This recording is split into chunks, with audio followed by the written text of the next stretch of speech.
Inilagay na ng Department of Health o DOH sa heightened alert status ang lahat ng Bureau of Quarantine o BOQ stations at iba pang concerned agencies upang mapigilan ang posibleng pagpasok sa bansa ng bagong COVID-19 variant.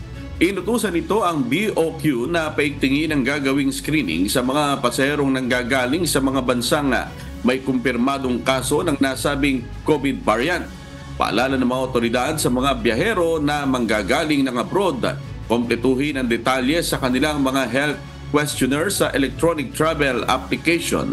Pinapayuhan rin ang mga may sintomas ng COVID-19 na mag-home isolate upang maiwasan na makapanghawa ng sakit. Totoo po yung meron kaming nilabas na Bureau of Quarantine na memorandum na nagpapaigting ng pagbabantay ng ating kwarentina sa mga ports of entry. Hindi ho ito dapat dahilan para maging alarma tayo.